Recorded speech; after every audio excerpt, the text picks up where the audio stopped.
very good evening and welcome to the news at 9, coming to you live from the Newsfirst centres here in Colombo. And I'm Joel going to bring you tonight's headlines.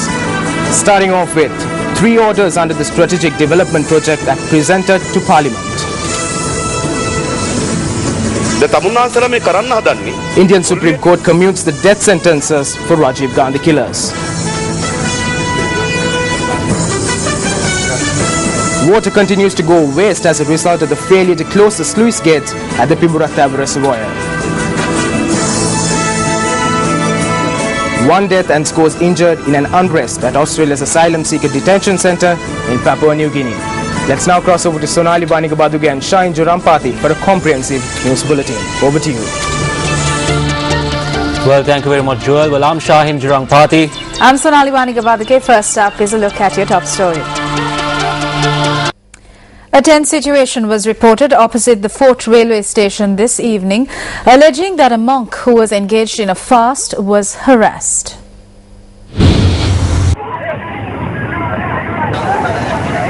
A satyagraha was launched by the Sihalarave in protest against the slaughter of cattle and several other demands opposite the Fort railway station in Colombo.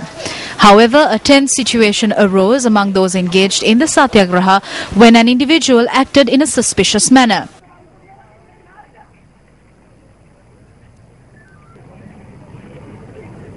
Thereafter, those involved in the satyagraha engaged in a demonstration disrupting vehicular traffic in the area. However, traffic movement opposite the Fort railway station has returned back to normal.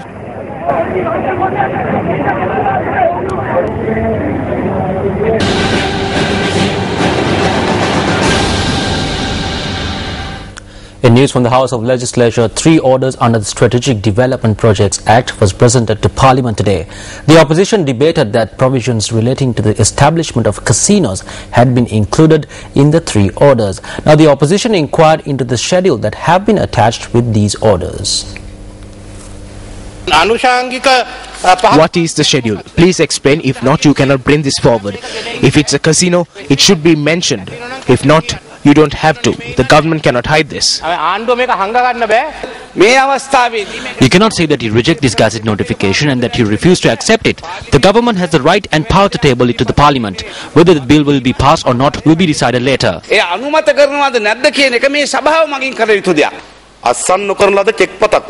This is similar to a check with no signature. This does not contain the accurate numbers or the restrictions. You cannot keep a fact in your mind and add another into the gazette notification. What you are trying to do here is you are attempting to bring in the casinos which is on your mind. But you are not mentioning the word casino in the gazette. You have mentioned something else.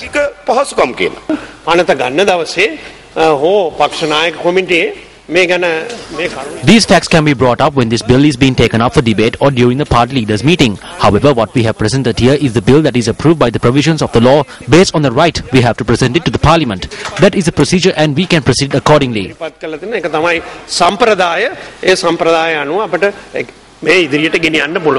a Trojan assay. Their report and feasibility study says that it is casinos that generate an income that is over 80%. There needs to be moral responsibility to say that you are mentioning casino.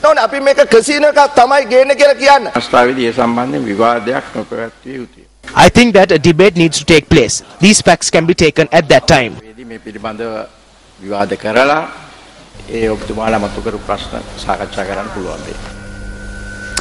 Also in Parliament today, leader of the JVP, Anura Kumara Disanayaka, raised a question regarding the takeover of land in Vanathamulla.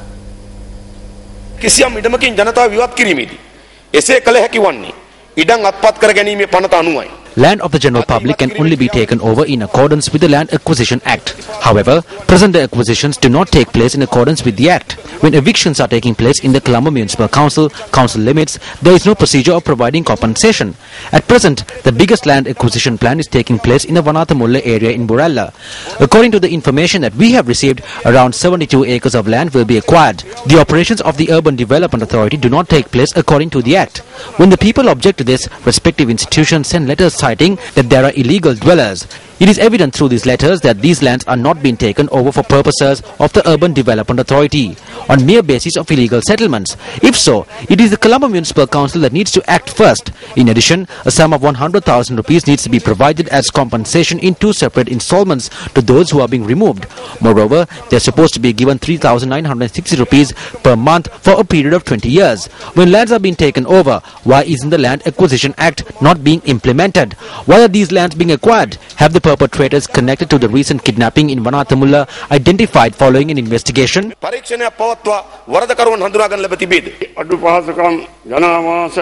Lands and houses with less facilities are being taken over in order to provide them with houses with proper facilities. Property with higher commercial values will be utilized for the purpose of the Urban Development Authority.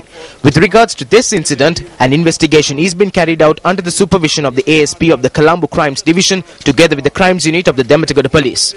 The perpetrators involved in the abductions have not yet been identified.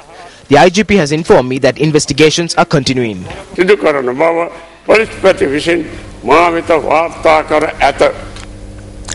now have a listen at some of the views expressed on the political stage ahead of the Western and Southern Provincial Council elections.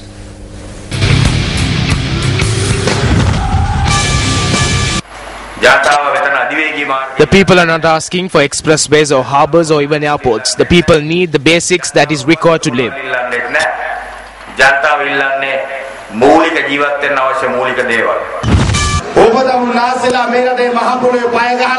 You have selected a leader who can ensure your children can stand firm and who can give leadership to the young generation.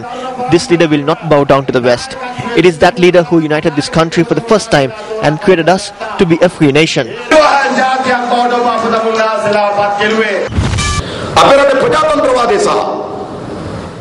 Democracy and human rights in our country are at risk. There are houses in 72 acres that belong to the people in Wanathamulla. They are trying to remove those houses and give the land to companies. In this backdrop, they are trying to give those people houses in a flat. A unit is only 350 square feet. The washroom and bathrooms of ministers are bigger than that.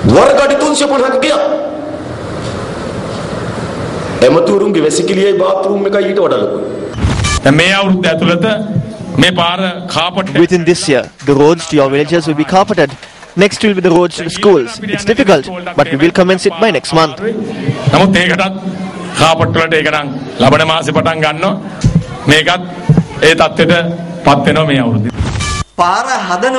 They say that they are making the roads and ask what's the crime in stealing a little. It is the people's money that is being stolen. We cannot allow even a simple theft. That is not how they came to power. නිල් පාටින් මුළු රට බබලනවා මේ පාරත් පරදින පාටයි රජයට යන්න මටත් හරි ආසයි. The country is shining in blue color. Looks like we will win this time as well. Granil says that defeat is definite this time as well, and the post of leader is fine with him. මේ පාරත් පරදින එක නායකකම මට නං ඇතිනේ යනවා නං රන් යන්නට ඵලයන් ඉවසා ඉන්නෙමි මම් ගොළුවී ඉන්නෙමි මම්.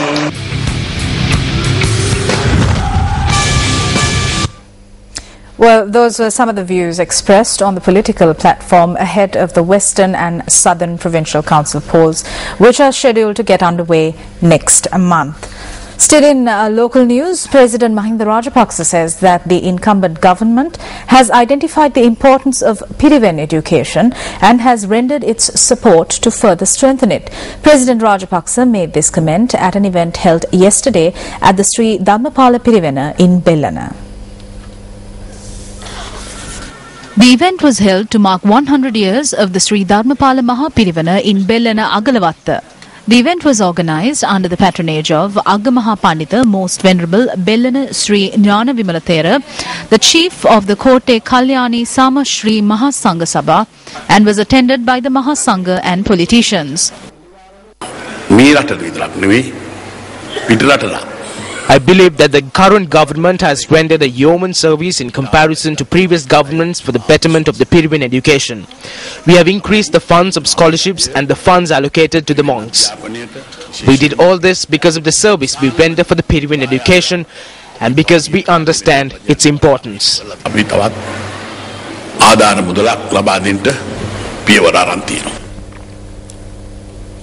Now, in the meantime, India's apex court has commuted the death sentence of 3 men convicted of killing former Prime Minister Rajiv Gandhi to life imprisonment. Now, the order was made by the Indian Supreme Court after taking into consideration a petition filed by the 3 men.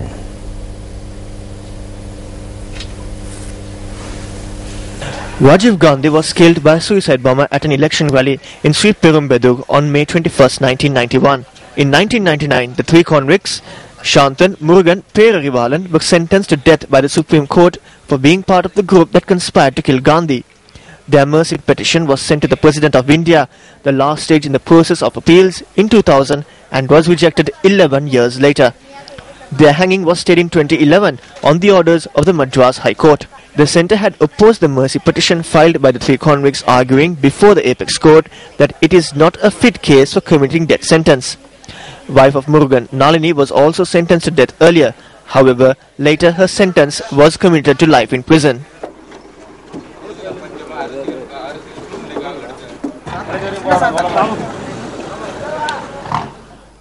This is a historic verdict. It has taken the march towards the abolition of the death penalty forward. It is yet another step away from the death penalty. It recognizes the barbarity of this practice, wherein people are killed in this horrible manner, where they are made to live under the shadow of the noose and suffer agonizing torture for decades on end. The court has said that there is no requirement either in Indian law or in international law to prove specific harm, to show the scars of the mental suffering the prisoners have undergone, and the courts have therefore rejected this argument that the prisoner should be required to prove specific harm. The central government of India has informed the Supreme Court that Kachatiw Island could not be retrieved from Sri Lanka. According to the Hindu, the central government had made this revelation in its response to DMK leader M. Karunanidhi's written petition seeking retrieval of the island from Sri Lanka. The central government informed the Supreme Court that no territory belonging to India was ceded nor sovereignty relinquished since the area was in dispute and had never been demarcated. The Hindu adds that the dispute of the status of the island was settled in 1974 by an agreement, and both countries took into account historical evidence and legal aspects. This position was reiterated in the 1976 agreement. The central government of India said that no fishing rights in Sri Lankan waters were bestowed on Indian fishermen. Now, moving back onto the political arena, United National Party parliamentarian Sajid Premadasa expressed the following views at a public rally in Siriyagama, Hambantota today.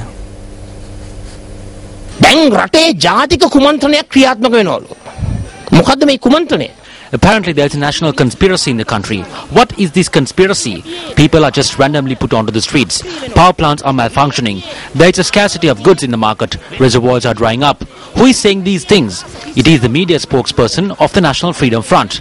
Apparently salt has been put to the condenser in Norachule. This is the so-called national conspiracy.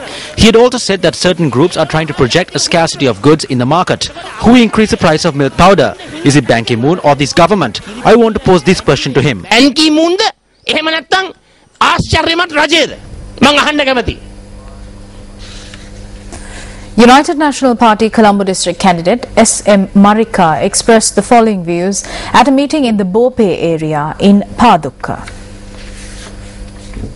Colombo දිස්ත්‍රික්කය තමයි මේ ආණ්ඩුවෙන් වැඩියෙන් අසාධාරණයට ලක්වෙච්ච දිස්ත්‍රික්කය. The Colombo district has faced the brunt of the government's actions. All the job opportunities given to the Colombo district is directed to Hambantota. A harbour was built in Hambantota. An airport has been constructed in Hambantota. Now they are attempting to take state institutions to Hambantota as well. The Colombo district will lose job opportunities. It is the people of the Colombo district who are being severely inconvenienced by the economic crisis. මේ කොළඹ දිස්ත්‍රික්කය තමයි ආර්ථික අර්බුදයෙන් දැඩිම පීඩාවට ලක් වෙන මිනිස්සු ඉන්නේ.